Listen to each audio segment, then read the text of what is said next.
اخلاقیات کی 3 باتیں ہیں، غور سے سن لیجئے، تھوڑا سا وقت ہے، بندہ وقت کو ضائع کرتا رہتا ہے، یہ اچھی باتیں سننے میں انسان لگا دیا کرے تو وقت میں انسان کو کام آ جاتی ہے، زندگی کسی موڑ پر کام آتی ہے۔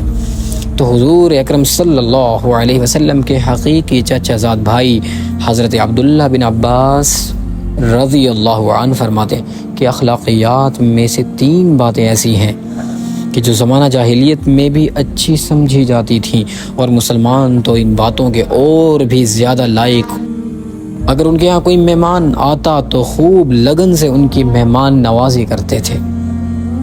نمبر 2، اگر کسی کی بیوی بوڑھی ہو جاتی تو اسے طلاق نہ دیتے، بلکہ اس اندیشے سے کہیں یہ بیچاری برباد ہی نہ ہو جائے اسے اپنے پاس ہی رکھتے۔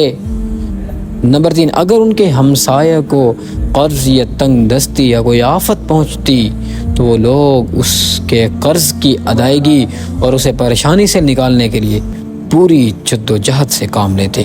تنبیہ الغافلین صفحہ نمبر 51 پر دیکھیے۔ یاد رکھیے یہ 3 باتیں بہت اہم ہیں۔ کوئی مہمان آتا ہے، آپ اس کی مہمان نوازی کیجیے، دل میں کوڑھیے مت کہ یہ مہمان ہمارے پاس کیوں آیا، اور اپنی بیوی کا بے حد خیال رکھنا بہت ضروری ہے۔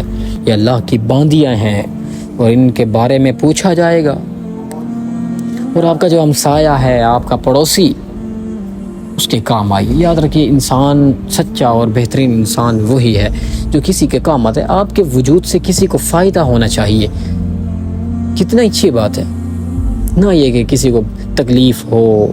یاد رکھیے کو حدیث میں واضح ہے، حضور نے فرمایا المسلم من سلم المسلمون من لسانہ ویدہ، کہ مسلمان سچا وہی ہے کہ جس کی زبان اور اس کے ہاتھ سے دوسرا مسلمان بھائی محفوظ رہے۔ بڑی کوتاہی ہمارے اندر، آج ہم زبان سے بھی لوگوں کو تکلیف دیتے ہیں، اپنے ہاتھ سے بھی تکلیف دیتے ہیں۔ اللہ ہمیں یہ 3 باتیں اپنانے کی توفیق دے۔